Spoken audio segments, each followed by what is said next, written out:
Hello everyone, welcome to बिबाम्सहॉलिक. आज आपण प्रमाण बघणार आहोत. सो प्रमाणवर एक स्पेसिफिक एस-ए-क्यू विचारल्या जाऊ शकते किंवा जेव्हा एल-ए-क्यूमध्ये कुठलं दुसरं प्रत्यक्ष प्रमाण, अनुमान प्रमाण इत्यादी प्रमाण विचारले जातात, तर त्यामध्ये ह्या काही गोष्टी प्रमाणाबद्दल लिहिणं अपेक्षित असते.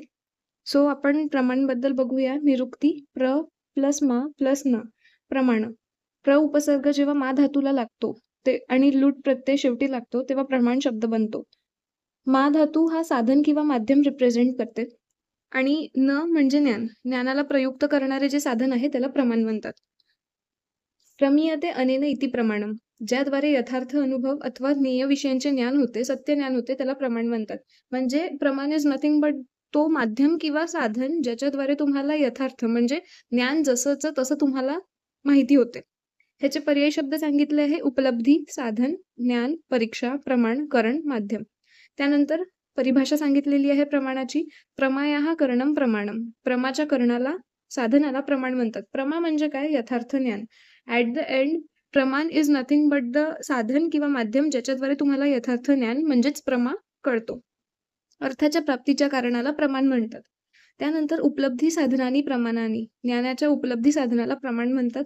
सम्यक ज्ञानम प्रमाणम. विषयाचे योग्य ज्ञान देणाऱ्या साधनाला प्रमाण म्हणतात. फक्त शब्द त्यांनी वेगवेगळे वापरले आहे. अर्थ तेच आहे की ज्याद्वारे तुम्हाला यथार्थ ज्ञान किंवा योग्य ज्ञान असं उपलब्ध होतो. त्यानंतर प्रमाणचे लक्षण सांगितले आहे. यथार्थ अनुभव प्रमा तत्साधनमच प्रमाणम. यथार्थ अनुभवाला प्रमा म्हणतात आणि त्याच्या साधनाला प्रमाण म्हणतात. प्रमा करणम प्रमाणम. तर्कसंग्रहांनी सांगितलं आहे की प्रमाच्या करणाला प्रमाण म्हणतात. करण म्हणजे साधन, माध्यम. त्यानंतर प्रमाणचे स्वरूप काय आहे? प्रमा म्हणजे यथार्थ ज्ञान, त्याचे साधन म्हणजे प्रमाण. त्यानंतर यथार्थ ज्ञानाचे विषय म्हणजे प्रमेय आणि विषयात असलेले ज्ञान म्हणजे प्रमिती. म्हणजे आपण जे पदार्थ विज्ञानबद्दलचं जे ज्ञान घेत आहोत ते यथार्थ ज्ञान झालं. यथार्थ ज्ञानाचे विषय प्रमेय. ह्यामधलं एखादं टॉपिक आपण प्रमेय समजू आणि त्यामध्ये असलेले ज्ञान जे आहे ते प्रमिती झालं. ज्ञानाचे धारण करणारा प्रमाता. मी हे जसं पदार्थ विज्ञानाचं एक्झाम्पलने समजावलं आहे ते पेपरमध्ये लिहायचं नाहीये. पेपरमध्ये फक्त एवढंच लिहायचं की प्रमा म्हणजे यथार्थ ज्ञान. साधन त्याचे प्रमाण आहे. यथार्थ ज्ञानाचे विषय म्हणजे त्या ज्ञानाबद्दलचा एखादा टॉपिक म्हणजे प्रमेय. त्या टॉपिकमध्ये असलेली माहिती म्हणजे प्रमिती आणि त्या माहितीला ग्रहण करणारा व्यक्ती म्हणजे प्रमाता.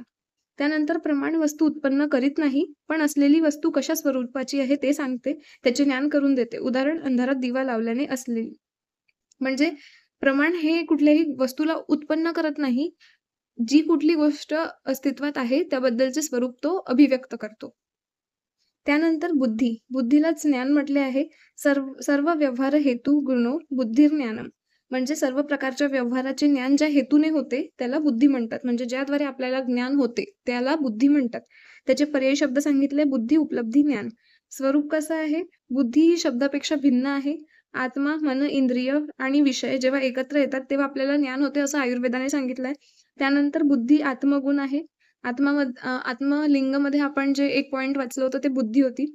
त्यानंतर निराकार आहे, अनित्य आहे आणि मनाचा परिणाम म्हणून सुद्धा बुद्धीचा उल्लेख केलेला आहे. त्यानंतर बुद्धीचे प्रकार. बुद्धीचे 2 प्रकार आहे: अनुभव आणि स्मृती. स्मृतीचे प्रमाजन्य आणि अप्रमाजन्य म्हणजे यथार्थ आणि अयथार्थ. अनुभवचे सुद्धा प्रमा आणि अप्रमा असे 2 प्रकार आहे. प्रमा म्हणजे यथार्थ, अप्रमा म्हणजे अयथार्थ. त्यानंतर प्रमाचे परत प्रत्यक्ष, अनुमान.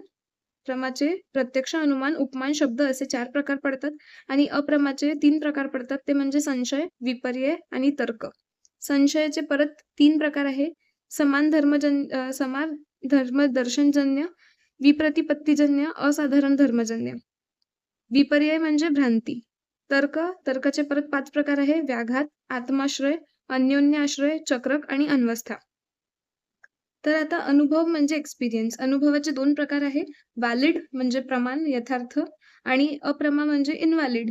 तर जे व्हॅलिड एक्सपिरियन्स आहे ते तुम्हाला प्रत्यक्ष स्वतः बघून, स्वतः ऐकून म्हणजे तुमच्या पंचज्ञानेंद्रियाने लक्षात येऊ शकते किंवा अनुमान लावल्याने एखाद्या वस्तूने तुम्ही त्याच्या अस्तित्वाचा अनुमान लावत आहे. उपमानाने किंवा कुणी सांगितल्यावरून तुम्हाला त्याबद्दल माहिती मिळत आहे. पण हे सगळं व्हॅलिड एक्सपिरियन्ससाठी किंवा व्हॅलिड रिझनसाठी. आणि अप्रमा म्हणजे इनव्हॅलिड. जी गोष्ट अस्तित्वातच नाही आहे, त्याबद्दलचा एक्सपिरियन्स तुम्हाला संशय घेऊन म्हणजे डाउटफुली म्हणजेच एका गोष्टीमध्ये तुम्हाला त्याचा समान गुणात्मक आणि विरुद्ध गुणात्मक दोन्ही गोष्टी आढळतात, तेव्हा एक कन्फ्युजन क्रिएट होते. त्यामध्ये परत समान धर्मदर्शनजन्य, जन्य आणि असाधारण धर्मजन्य असे 3 प्रकार तर्कभाषेंनी सांगितले आहे. त्यानंतर विपर्यय म्हणजे भ्रांती, म्हणजे मिथ्या ज्ञान. जिथं कन्फ्युजन क्रिएट करणारं असं चुकीचं ज्ञान दिलेलं आहे, त्याला विपर्यय म्हणतात. त्यानंतर तर्क. तर्क म्हणजे आपण जे लॉजिक लावत असतो, त्याला तर्क म्हणतात. तर्कमध्ये आपल्याला ती गोष्टी एक्झॅक्टली कशी आहे ते माहिती नाहीये, बट त्याबद्दलच्या ज्या इतर गोष्टी आहेत त्यावरून आपण लॉजिक लावतो, तर्क लावतो, की ती त्या स्वरूपाची असू शकते. त्यामध्ये व्याघात म्हणजे काय, की केलेल्या विधानाचे विधान असिद्ध होते. म्हणजे मी चूक आहे हे बोलून दाखविणे, असं पदार्थविज्ञानमध्ये एक्झाम्पल दिलेलं आहे. त्यानंतर आत्माश्रय म्हणजे लक्षण सांगताना त्याच लक्षणाचा आधार घेणे. अन्योन्याश्रयमध्ये ह्या 5ही याचे एक्झाम्पल बुकमध्ये दिलेले आहे. बट जर तुम्हाला जेव्हा कधी बुद्धी विचारल्या जाईल पेपरमध्ये, तसं तर खूप कमी चान्सेस आहेत. बट इन केस इफ विचारल्या जाईल, तर आधी बुद्धीचे तुम्हाला व्याख्या लिहायची आहे, श्लोक लिहायचा आहे, सर्व व्यवहार हेतुर्गुणो बुद्धिर्ज्ञानम. त्यानंतर त्याचे पर्यायी शब्द लिहायचे, स्वरूप लिहायचे, बुद्धीचे प्रकार लिहायचे. हा फ्लोचार्ट काढायचा आहे. त्यामध्ये जे मेन गोष्टी आहेत त्यांना एक्सप्लेन करायचं आहे. त्यानंतर तुम्हाला प्रत्येक गोष्ट इथं याचं एक्झाम्पल देऊन क्लिअर करणं गरजेचं नाहीये, सिन्स ते एस-ए-क्यूसाठी विचारलं जातं. बट प्रॉपर प्रेझेंटेशननी ते असलं पाहिजे. त्यानंतर आपण जे प्रमाण बघितलं होतं, त्यामध्ये प्रमाण संख्या सुद्धा सांगितलेली आहे. हे एम-सी-क्यूसाठी विचारले जाऊ शकते. इनफॅक्ट ते एस-ए-क्यू साठी सुद्धा विचारले जाऊ शकते. एकविध प्रमाण कोणी सांगितले आहे? चार्वाकांनी. प्रत्यक्ष प्रमाण. द्विविध प्रमाणमध्ये प्रत्यक्ष आणि शब्द माधवांना मान्य आहे आणि प्रत्यक्ष आणि अनुमान बौद्ध, जैन आणि वैशेषिकांना मान्य आहे. त्यानंतर त्रिविध प्रमाण सांख्य, योग, चरक, रामानुजाचार्यांनी मान्य केलेलं आहे. प्रत्यक्ष, अनुमान, शब्द. आता जेव्हा तुम्ही प्रमाण संख्या वाचत आहे, तर कुणी कुठलं प्रमाण मान्य केलेलं आहे आणि किती प्रमाण आहे ते हे माहीत असणं खूप गरजेचं आहे. याला लर्न तर करता येत नाही, पण वारंवार जर तुम्ही वाचलं तर ते लक्षात राहील. चतुर्विध प्रमाण प्रत्यक्ष, अनुमान, उपमान आणि शब्द हे न्याय आणि सुश्रुतांनी स्वीकारले आहे. पंचविध प्रमाणमध्ये प्रत्यक्ष, अनुमान, उपमान, शब्द, अर्थापत्तीचा समावेश होतो, जे प्रभाकरांनी स्वीकार केलेला आहे. षड्विध प्रमाणामध्ये प्रत्यक्ष, अनुमान, उपमान, शब्द, अर्थापत्ती, अनुपलब्धी ह्या गोष्टींचा समावेश होतो, जे वेदांत आणि कुमारिल भट्ट यांनी स्वीकारलेलं आहे. अष्टविध प्रमाणमध्ये षड्विध प्रमाण म्हणजे प्रत्यक्ष, अनुमान, उपमान, शब्द, अर्थापत्ती, अनुपलब्धी, संभव आणि ऐतिह्य हे पौराणिकमध्ये दिलेलं आहे. नवविध प्रमाणमध्ये षड्विध, संभव, ऐतिह्य आणि चेष्टा हे तांत्रिककारांना स्वीकार आहेत.